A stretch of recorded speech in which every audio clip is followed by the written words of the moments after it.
Hello, today we are going to talk about the most important character, the most important woman in your life, the best AI companion this game has, or one of the best, but hey, she's still pretty important. By building her, she literally plays half of the game for you.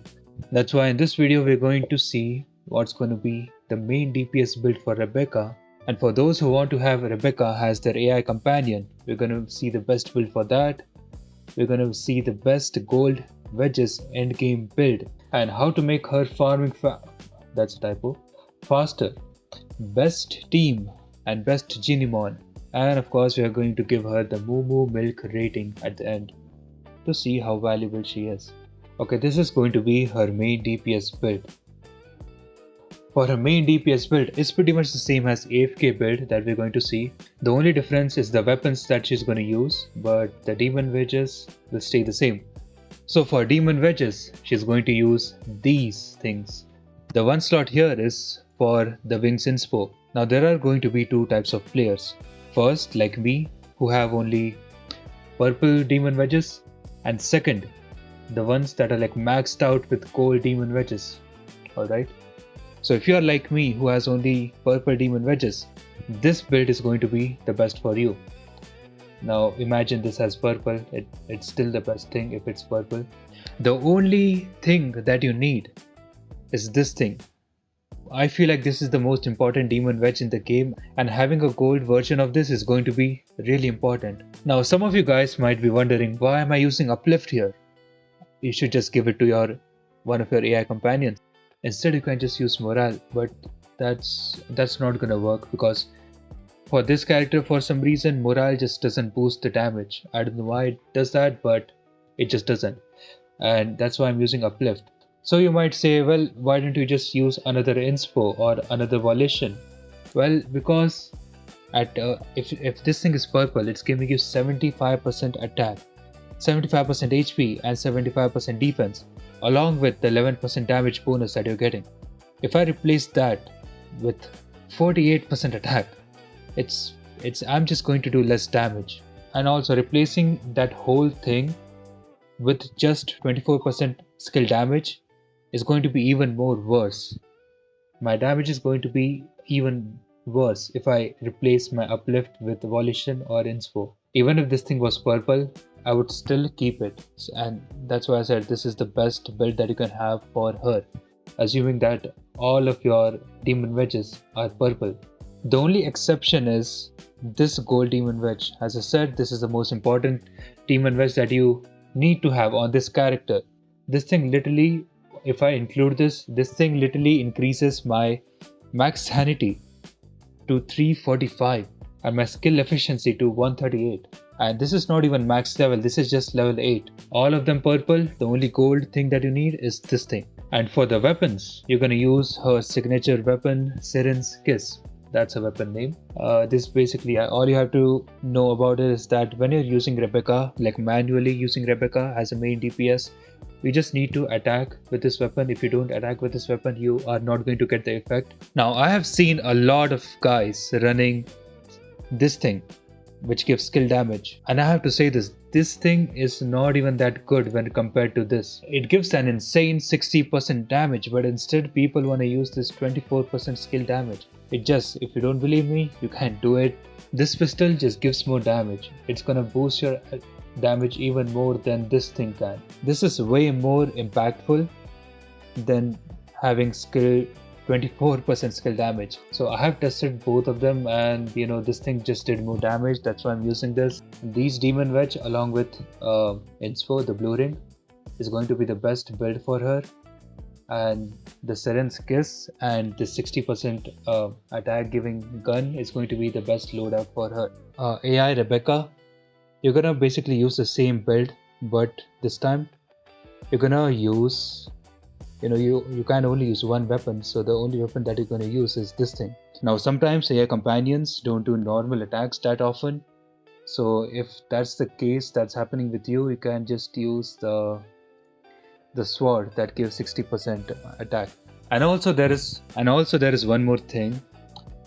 If you're using Rebecca as like manually main DPS, then having this Demon Wedge is going to be very, very useful. It's going to be so useful, and like having Demon Wedges that increase your charge attack speed or like just attack speed is going to make this even better. The reason why is that once you have this piercing ascent Demon Wedge, you're gonna use your charge attack to just move around the map or wherever you are, and it's basically gonna look like this.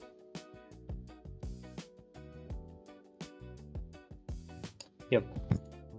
I don't even have to use my other hand. So yeah, you can just roam around. There is no stamina. You can just glide around. And the more attack speed you have, the more faster you can do this. This is actually insane. But yeah, that's a small thing that can help you, that you might want in your Rebecca build or basically any character that uses Pola. Now let's talk about the end game build. The final build. If you have maxed out everything, you have all the golden demon wedges maxed out, the full thing, then this build is going to be the best for you.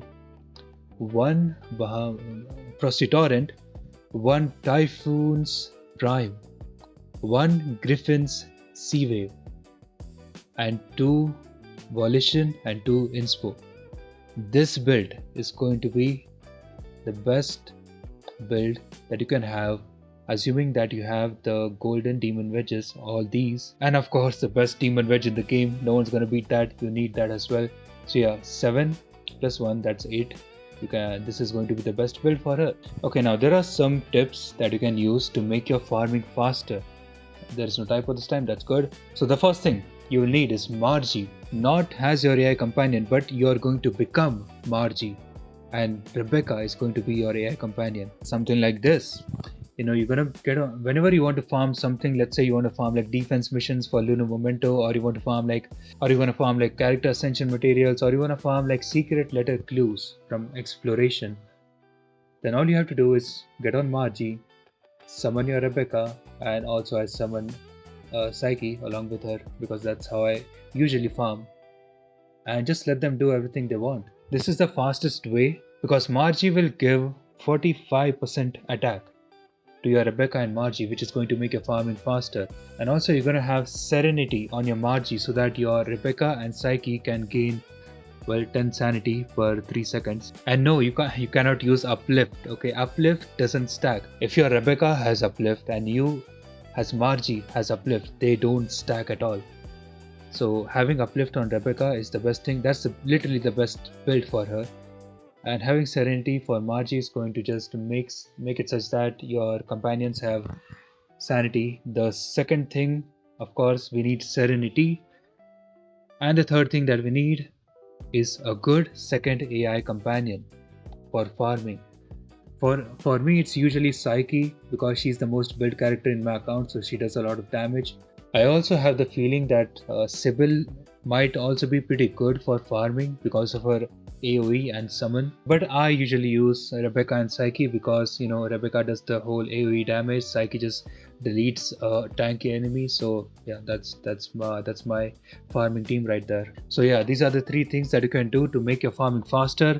And of course, the god of Giniemon himself, the Pro Boxy. Boxy helps a lot with farming. It can give you literally double drops if you get lucky.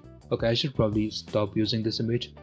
But yeah, Proxy helps a lot. Now, if you're playing Rebecca as manual, if you're manually playing her and you want the best team for her, the best AI companions, these 2 are going to be the best AI companions for you.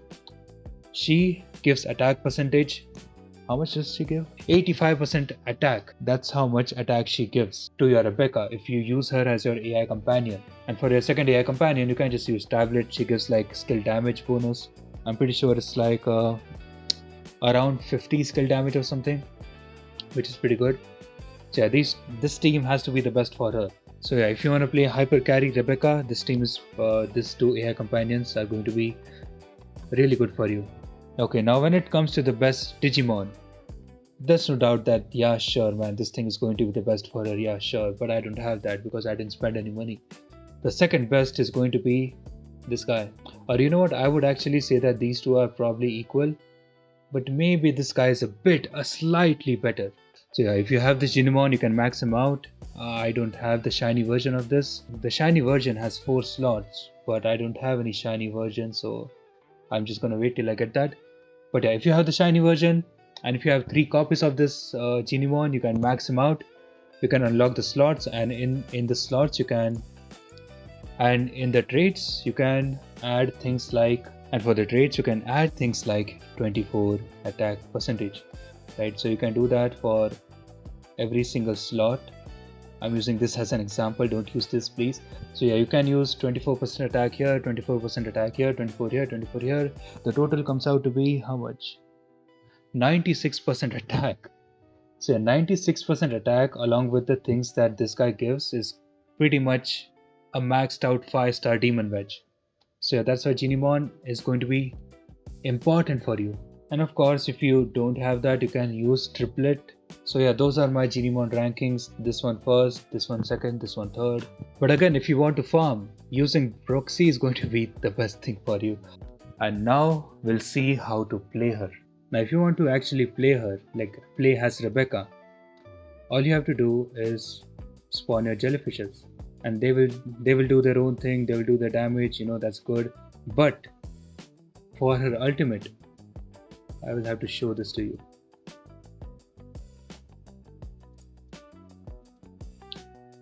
Now, for her ultimate, she applies this thing called poison stacks, right? Love poison. As you can see, there's like below the HP bar of the enemy, there's like 4 stack. If I hit once, 5 stack. If I hit again, 6 stacks. So 6 is the maximum stacks you can have. And why this is important is because your ultimate does more damage. So if I have no stacks on my enemy, my ultimate is going to do, let's see, 61,000 damage. But if I build my stacks, now you can see it has 6 stacks. Now if I do my ultimate again, that was 200k, 210k damage. Let's do that again just to be sure. That was a lot. Okay, 219k. I didn't see the damage number this time. 225k. Yeah, so yeah, from 61k to 225k, it adds a lot. So normal attacking and the jellyfish both are the ways of applying stacks on the enemies, and once you have 6 stacks, you can just use her ultimate and you will do a lot of damage. That's basically how you're gonna play her. And of course, as I said, her AI companion, the best AI companions you can have is Margie and Tablet, which I don't have right now. I don't have her unlocked, but yeah, those are the best two. And now it's time to rate the character. Now she's good at farming, alright. She does above average damage, that's fine. She's pretty good at farming. How is she compared to other characters? Okay, now plugging this character into the milk factory, we get 8 out of 10 Moo Moo Milk. Well, that's because she already has the other two. Just kidding. But yeah, 8 out of 10. A solid 8 out of 10 Moo Moo Milk rating. I think it's pretty generous. I think it's pretty good for the character. I think it's pretty good. She's one of the most important characters that you can have right now for farming, and her damage is pretty decent, pretty good. So yeah, that's going to be it for today's video on Rebecca. Next time we're going to find a different prey to analyze and go balls deep in, and I shouldn't have said that. But anyways, I should probably go before I say anything weird. Bye bye.